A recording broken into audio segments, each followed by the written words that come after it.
नमस्कार, स्वागत है आप सभी का हमारी खास पेशकश निवेश पर नीलेश। बैकग्राउंड्स देख करके आप समझ गए होंगे कि इस समय जो घटनाक्रम चल रहा है, हाल फिलहाल में बजट गुजरा है। अभी निगाहें सबकी लगी हुई हैं एफआईज की बिकवाली को लेकर के। बाजार में बड़ी असमंजस की स्थिति बनी हुई है, खास तौर से डोनाल्ड ट्रंप की ताजपोशी के बाद। क्या बाजार में इसी तरीके का उतार चढ़ाव 2025 में बना रहेगा? बाजार के लिए बड़े ट्रिगर क्या साबित हो सकते हैं? ये तमाम उलझनें इस समय निवेशकों के मन में इस समय छाई हुई हैं, और इन्हीं तमाम उलझनों को दूर करने के लिए हमारे साथ निवेश गुरु नीलेश शाह जी जुड़ चुके हैं। नीलेश सर, बहुत बहुत स्वागत है आपका आज की इस चर्चा में शामिल होने के लिए और अपना महत्वपूर्ण समय देने के लिए। थैंक यू विपुल भाई। और ये सर मेरा प्लेजर है जी कि I am on the show. जी और सर, अभी एक हफ्ते पहले ही हमने अमर उजाला ने डिजिटल बिजनेस चैनल जो है ये लॉन्च किया है। करीब 7-8 दिन गुजरे और आप पहली बार हमारे इस मंच पर आए हैं। काफ़ी कुछ हमारा प्रयास है कि लोगों को और ज़्यादा साक्षर किया जाए आर्थिक रूप से। आपकी कुछ विशेष टिप्पणी द बोनस को लेकर के। सो विपुल भाई, हमें लगता है कि हर कोई पैसा बनाना चाहता है। जब हम निवेश की मंजिल देखते हैं तो जहां पे सर्टेनिटी है लॉस बनाने की, वहां पे लाइन लगी हुई है। क्रिप्टो एनएफटी में समझ कुछ नहीं आता है, बट लगाने वालों की कमी नहीं। F1O ट्रेडिंग में 9 में से 10 में से 9 लोग पैसा खोते हैं, बट फिर भी लंबी लाइन लगी है पैसा खोने के लिए। लॉटरी में लॉटरी जीतने वाला जितना पैसा बना है उससे कहीं ज्यादा पैसा लॉटरी खरीदने वाले गंवाते हैं, बट फिर भी लॉटरी का धंधा चलता रहता है। और जहां पे सर्टेनिटी है पैसा बनाने की, जैसे लंबी अवधि के लिए निवेश करिए, डिसिप्लिन निवेश करिए, वहां पे लोग सब्र नहीं करते और बीच रास्ते में यू टर्न मार के भाग जाते हैं। तो ये जो आप प्रयास कर रहे हैं लोगों को फाइनेंशियली जागरूक बनाने का, वो बहुत ही काबिल तारीफ है। एंड उम्मीद करता हूँ आप कोने कोने तक लोगों को ये मैसेज पहुंचा सके, लोगों को फाइनेंशियली अवेयर बना सके और उन्हें आर्थिक स्वतंत्रता प्रदान हो। उसके लिए आप कार्य कर रहे हैं, तो उसका सबसे बड़ा धन्यवाद। बहुत बहुत शुक्रिया सर, बहुत बहुत धन्यवाद अपने शुभकामना संदेश के लिए। और आपने जो बातें कही हैं, हम उम्मीद करते हैं कि हम उस पर सही दिशा में आगे बढ़ते रहें और इस देश में छोटे छोटे स्तर पर, छोटे छोटे शहरों में लोग आर्थिक रूप से समृद्ध बने। यही हमारी कामना है, ताकि हमारा देश आर्थिक रूप से समृद्ध हो सके। अब सर, इस समय की जो स्थिति बनी हुई है वो हम सबके सामने है। हाल फिलहाल में सबसे पहले तो टिप्पणी आपसे जानेंगे। बजट अभी हाल में गुजरा है, जिसमें कि फोकस कंजम्पशन स्टोरी पर देखने को मिला, और ख़ास तौर से जो इनकम टैक्स में एक बड़ी रियायत दी गई है उसको लेकर के बड़ी चर्चाएं रहीं। लेकिन इस समय जिस तरीके से हमने शहरी डिमांड को नीचे जाते हुए देखा, जीडीपी को टूटते देखा, इन सब के बीच में ये कदम क्या पर्याप्त है, या फिर आपको लगता है कि कंजम्पशन को बढ़ाने के लिए अभी और ज़्यादा कदम उठाने की आवश्यकता है? और बजट पे जो कुछ हुआ उससे आप कितने संतुष्ट हैं? तो विपुल भाई, ऐसा नहीं कि हमारा जीडीपी टूट रहा है। जीडीपी बांग्लादेश का टूट गया है, जीडीपी पाकिस्तान का टूट रहा है।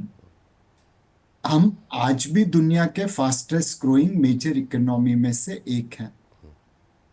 जब सचिन तेंदुलकर बैटिंग पिच पे ट्रिपल सेंचुरी मारे और बॉलिंग पिच पे सिर्फ सेंचुरी मारे, तो कोई बेवकूफी कहेगा कि अब सचिन तेंदुलकर में पहले जैसी बात नहीं रही। नंबर 2, इस बजट में एक त्रिवेणी संगम हुआ है।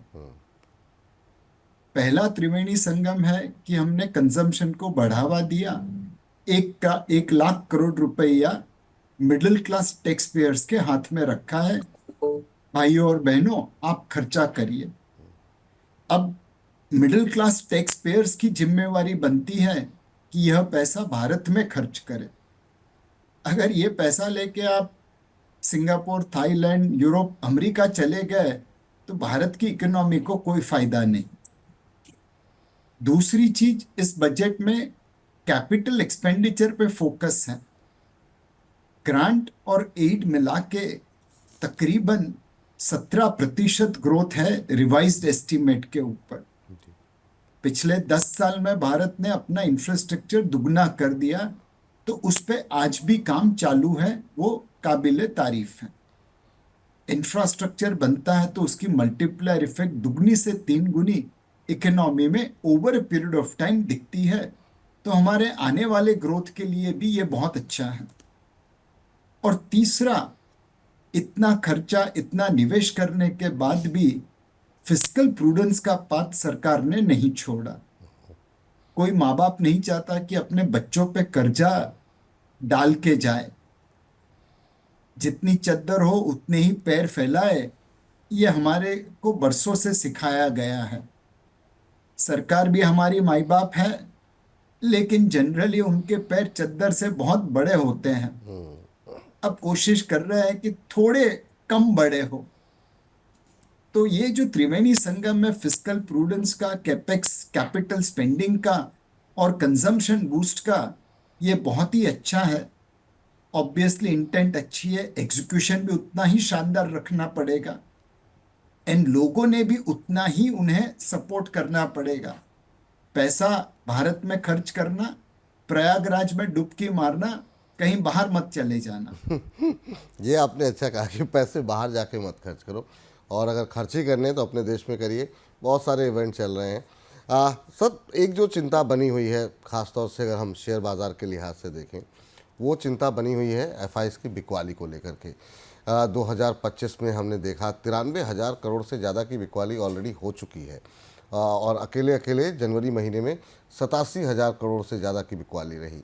कई सारे कंसर्न जो है, कई सारे कारण हैं जिसके पीछे, लेकिन सवाल ये उठ रहा है कि एफआईज वापस कब लौटेंगे। अब तो बहुत सारी जगहों पर वैल्यूएशन भी मतलब ऊपरी स्तरों से कुछ कम हुई है, हालांकि कुछ लोग कह रहे हैं अभी भी हायर वैल्यूएशन है। आप कैसे देख रहे हैं अभी, और ये सेलिंग जो है वो कब तक जारी रहेगी? तो एफपीआई में इस वक्त क्विट इमर्जिंग मार्केट मूवमेंट चालू है। पिछले 5, 10, 15, 20 सालों में इमर्जिंग मार्केट में निवेश करके लोगों का पैसा कम बना है compare to American market. Emerging market भारत की 70-80 की क्रिकेट टीम के बराबर है। सुनील गावस्कर अकेले बैटिंग करते थे, और वो आउट हो जाए तो लगता था कि बाकी सारे बैट्समैन वापस आ जाएंगे। तो इमर्जिंग मार्केट में China, Russia, Brazil, south Africa, ये सब कुछ खास रिटर्न दे नहीं पाए पिछले 5, 10, 15, 20 सालों में। एक सुनील गावस्कर जैसा भारत है जो रन बना रहा है, हाईएस्ट सेंचुरी कर दी, अमेरिकन मार्केट जितना ही रिटर्न दिया। बट अकेले गावस्कर से तो विनिंग टीम नहीं बनेगी। बॉलर भी चाहिए, फील्डर भी चाहिए, दूसरे बैट्समैन भी चाहिए। तो अब निवेशक emerging market as an asset class से थोड़ा रूठ चुका है। रिटर्न बना नहीं है तो वो निकाल रहा है। दूसरा, घर वापसी हो रहा है। अभी कुछ समय पहले एक बहुत बड़े निवेशक है सॉफ्ट बैंक, वो अमेरिका गए। उन्होंने प्रेसिडेंट ट्रम्प से कहा, प्रेसिडेंट जी आपने $100 बिलियन निवेश करने की बात की थी, मैं $500 बिलियन लगा रहा हूं।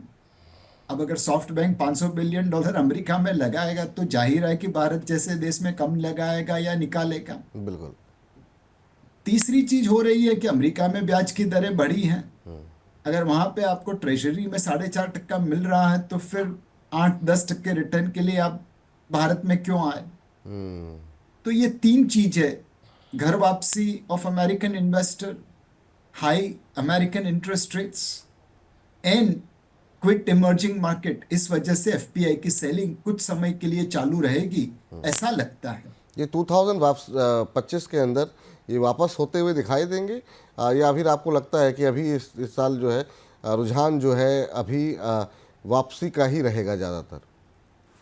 सो इनकी वापसी हो सकती है अगर हम दुनिया की सबसे फास्टेस्ट ग्रोइंग मेजर इकोनॉमी बनी रहे, अगर हमारे कॉर्पोरेट अर्निंग्स ग्रोथ बाकी देशों के समक्ष अच्छे रहे, हमारा रिटर्न ऑन इक्विटी बाकी देशों के समक्ष अच्छे रहे, अगर हम निवेशकों को ग्रोथ और गवर्नेंस दोनों पे विश्वास कर पाएंगे, तो आज नहीं तो कल सुबह का भूला शाम को घर लौट आएगा।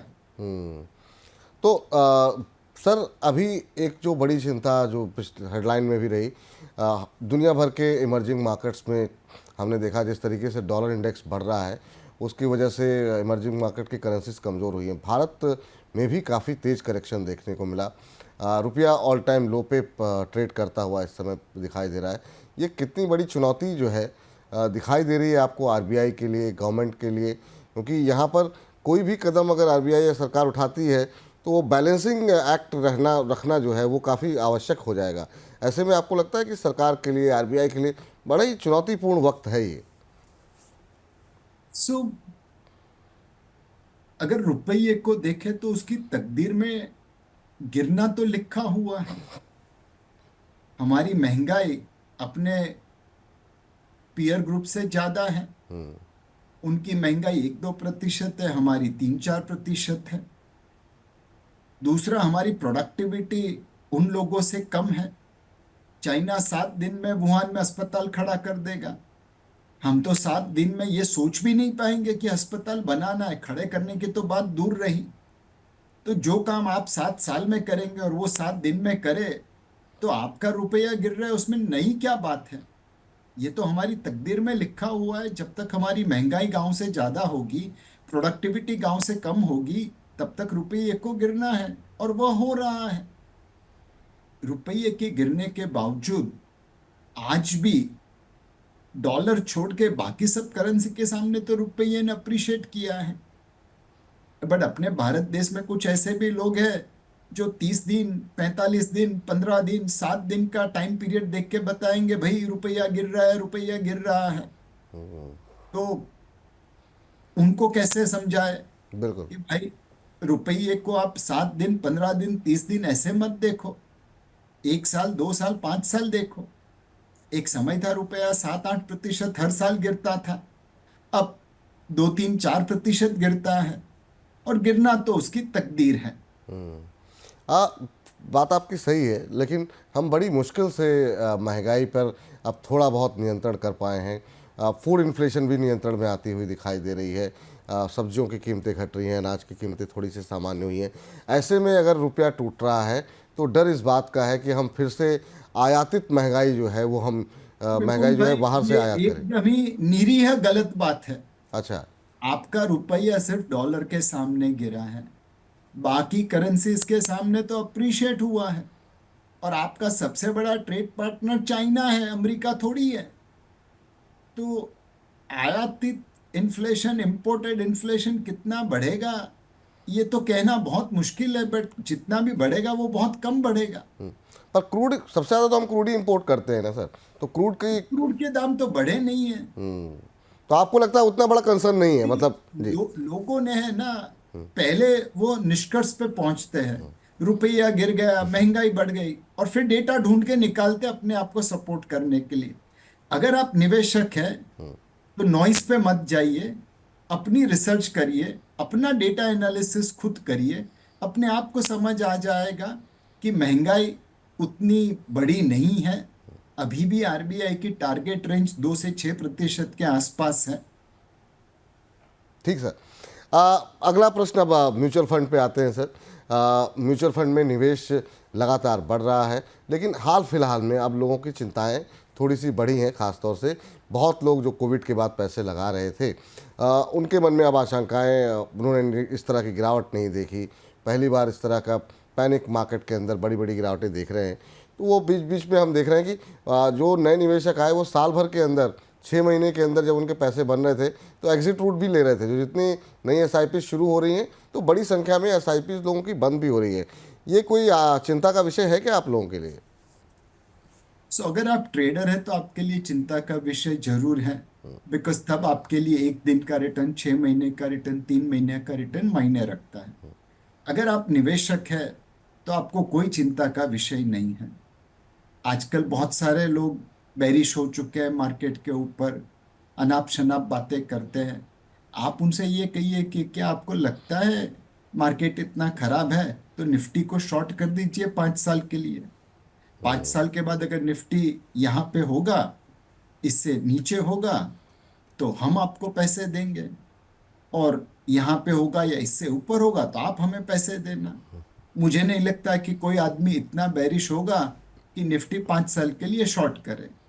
दैट मीन्स उनको भी उम्मीद है कि लॉन्ग टर्म में तो निफ्टी ऊपर ही जाएगी। अब शॉर्ट टर्म में कितनी नीचे जाएगी किसको पता। मार्केट में उतार चढ़ाव तो रहेंगे। ये कोई फिक्स्ड डिपॉजिट तो है नहीं कि हर रोज ऊपर जाती रहे। बिल्कुल। रिस्क और रिटर्न विपुल भाई साथ में आते हैं। ज्यादा कमाना है तो ज्यादा रिस्क लेना पड़ेगा वॉलेटिलिटी का। ट्रेडर को वॉलेटिलिटी से डर लगता है, इन्वेस्टर को काहे का डर। बिल्कुल। जितना अच्छा सस्ता होगा मार्केट उतना ज्यादा खरीदिए। और हम तो निवेशक को हमेशा कहते हैं आप अपना असेट एलोकेशन फॉलो करिए। कुछ डेट में, कुछ इक्विटी में, कुछ सोने में, कुछ रियल एस्टेट में, इस तरह निवेश करिए और एक पोर्टफोलियो के ऊपर रियल रिटर्न बनाइए। अगर आप अपना असेट एलोकेशन फॉलो कर रहे हैं, लॉन्ग टर्म के लिए निवेश कर रहे हैं, तो आपको चिंता की कोई कारण नहीं है। ठीक सर, एक काफ़ी महत्वपूर्ण बात कही आपने। अगला सवाल मेरा ये है सर कि हमने बहुत सारी थीम देखी बाज़ार के अंदर, और हमने देखा कि थीमेटिक फंड में बहुत लोगों ने म्यूचुअल फंड में पैसे लगाए, कुछ लोगों ने काफ़ी ज़्यादा बनाए भी। म्यूचुअल फंड ने भी बहुत नए नए थीम अलग अलग तरीके से, जब पावर चल रहा था तो पावर, डिफेंस चल रहा था तो डिफेंस, कई सारे फंड्स लॉन्च किए। आपसे अब जानना चाहेंगे कि यहाँ से कौन सी थीम आपको ज़्यादा आकर्षित कर रही है। इस बजट पे फोकस कंजम्पशन पे था क्या? आप फोकस जो है अब कंजम्पशन पे रहना चाहिए? कोटक का क्या मानना है, और उनका फोकस आने वाले दिनों में किस तरह की थीम पर रहने वाला है या किस सेक्टर पर रहने वाला है? सो हम तो अच्छी कंपनी में अच्छे दाम पे निवेश करने में विश्वास रखते हैं। प्रमोटर अच्छा हो, ऐसा बंदा हो जिसके साथ आप पार्टनरशिप करने को तैयार हो। दूसरी चीज है कि हम क्वालिटी में निवेश करते हैं। बहुत समय पहले एक निवेशक ने बहुत अच्छी तरह मुझे समझाया था कि नीलेश भाई वो सारी गलतियां आप मत करना जो मैं खुद करने के लिए केपेबल हूं। आप तो ऐसी गलतियां करना जो मैं नहीं कर सकता। तो सही तरीके से क्वालिटी में निवेश करना ये हमारा गुरु मंत्र है। सब्जेक्ट टू दैट इस वक्त हमें जो सेक्टर अच्छे लगते हैं वह है mid cap IT, pharma, private banks and NBFCs, telecom and consumer discretionary. इस बजट में जो 1 लाख करोड़ की रिबेट मिली है वह मिडिल क्लास टैक्स पे रोटी कपड़ा मकान पे तो कम ही खर्चा करेगा। बिल्कुल। ज्यादातर खर्चा होगा travel, tourism, health care, education, entertainment, consumer durable, इस प्रकार पे। तो कंज्यूमर डिस्क्रिशनरी स्पेस भी हमें काफी अच्छा लगता है। तो बेसिकली एक तरीके से जहाँ पर लोग खर्चा करें उन्हीं सेक्टर्स पे अब फोकस रहना चाहिए, इस बात का इसार निकाल सकते हैं, क्यों सर? एब्सोल्युटली। ठीक सर। एक सर, बहुत लोगों के प्रश्न हमारे पास आते हैं, क्योंकि हम डेली कॉलर शो दर्शकों से सीधे जुड़ करके सवाल बातचीत करते हैं। बहुत लोगों के मन में, क्योंकि पीएसयू ने काफ़ी अच्छे रिटर्न दिए, लोग ये कह रहे हैं कि एक बार जब भी आपकी बात हो तो पूछिएगा नीलेश जी से कि क्या ये थीम पूरी हो गई क्या। और बहुत लोग लॉस में भी हैं जिन्होंने सीधे शेयर लिए, और अभी भी वो लोग आकर्षित भी हो रहे हैं, पैसे लगाने के लिए काफ़ी नीचे आ गए हैं। ये डिफेंस, रेलवे, ये तमाम सेक्टर्स में अभी क्या करना चाहिए, और इन सेक्टर का भविष्य आपको कैसा दिखा? क्योंकि नतीजे भी खराब नहीं आ रहे हैं, नतीजे ठीक आ रहे हैं, ऑर्डर फ्लो लगातार बना हुआ है। तो कितना धैर्य यहाँ पर जिन शेयरों में अगर लोग फंसे हुए हैं, या फिर इस थीम में म्यूचुअल फंड के ज़रिए भी अगर लोग निवेश कर रहे हैं, तो कितना धैर्य रखना चाहिए, कितने समय का नज़रिया होना चाहिए? सो विपुल भाई, ये तो मतलब गीता का सार क्या है वैसा सवाल है। आप जितनी बार गीता पढ़ते उतनी बार नया सीखते हैं। पर जो संक्षिप्त है वो ये है कि प्राइस इज व्हाट यू पे and value is what you get. आप कीमत चुकाते हैं और वैल्यू आपको मिलती है। आपने महंगे शेयर खरीदे डिफेंस और रेलवे के, तो ऑब्वियसली आपकी कीमत ज्यादा है बट वैल्यू शायद कम है। हमें लगता है यहां से पीएसयू स्टॉक्स में केस बाय केस देखना चाहिए, बॉटम अप देखना चाहिए। कुछ पीएसयू स्टॉक्स में फ्लोटिंग स्टॉक बहुत कम था, इसलिए कंट्रोल्ड या लिमिटेड फ्लोटिंग स्टॉक की वजह से उनके वैल्यूएशन बहुत आगे चले गए थे। छोटी छोटी मिड कैप कंपनियों के वैल्यूएशन अपने लीडर से ज्यादा थे। इट वाज नॉट कि उनका बिजनेस अच्छा चल रहा था, बट बिकॉज वहां पे फ्लोटिंग स्टॉक बहुत कम था। इससे सावधान रहिए। दूसरा, डिफेंस में देखें, अगर आप टैंक वाली कंपनी है, तो आपने यूक्रेन युद्ध में देखा कि $200 मिलियन का टैंक $15,000 वाला ड्रोन उड़ा देता है। तो टैंक कंपनी इतिहास है और ड्रोन कंपनी भविष्य है। तो भविष्य वाली कंपनी में निवेश करिए, इतिहास वाली कंपनी में मत निवेश करिए। तीसरी चीज है कि सरकार कहाँ पे पैसा लगा रही है। जहां पे वो पैसा खर्चा करेगी वहीं पे ऑर्डर फ्लो बनेगा। तो थोड़ा बजटरी अलोकेशन को ध्यान रखिए कि किस क्षेत्र में पैसा जा रहा है। एक जमाने में रोड पे ज्यादा फोकस था, बिल्कुल। फिर रोड और रेलवे पे फोकस आया, फिर रोड रेलवे और पावर पे फोकस आया, फिर रोड रेलवे पावर और वाटर पे फोकस आया। तो जहां जहां पे इंक्रीमेंटल पैसा बढ़ रहा है वहां पे रिटर्न आने की गुंजाइश ज्यादा है। ये काफ़ी महत्वपूर्ण बात कही कि नज़रें बना करके रखनी चाहिए किस तरफ जो है पैसा जा रहा है। अगर आप रिटेल निवेशक हैं तो इस बात पर आपको ध्यान देना चाहिए, सरकार कहाँ खर्च कर रही है, बड़े निवेशक कहाँ खर्च कर रहे हैं, तो इस पर तमाम चीज़ों पर ध्यान रखना चाहिए। सर, अभी की जो असमंजस की स्थिति बनी बाज़ार के अंदर, कई सारे कारण रहे, उसमें वैल्यूएशन का कारण रहा, उसमें जीडीपी का नीचे आना एक कारण बना, इसके अलावा एफआईज की बिकवाली रही, तमाम सारे ऐसे कारण रहे जिसकी वजह से बाज़ार में एक बिकवाली का दौर देखने को मिला। यहाँ से बाज़ार को चलने के लिए बड़े ट्रिगर आप क्या देख रहे हैं? क्योंकि क्वार्टरली रिजल्ट सेकंड क्वार्टर के और थर्ड क्वार्टर के देखें, उतने इनकरेजिंग नहीं रहे जो बाज़ार को ऊपर की तरफ ले जा सकें या खींच सकें। अब बड़े ट्रिगर वो क्या हो सकते हैं जहाँ से आपको लगता है कि बाज़ार को एक बूस्ट मिल सकता है या आगे बढ़ने का एक कारण मिल सकता है? अगर अमेरिका में ब्याज की दरें कम होती है तो हो सकता है कि उन निवेशकों का पैसा अमेरिकन फिक्स्ड इनकम से दूसरे असेट क्लास में आए। सेकंड चीज है, अगर निवेशकों को लगे कि अमेरिकन मार्केट अब महंगी हो गई है और हमें दूसरे मार्केट में निवेश करना चाहिए और वो इमर्जिंग मार्केट में आए, तो अपने आप हमारे पास पैसे आए।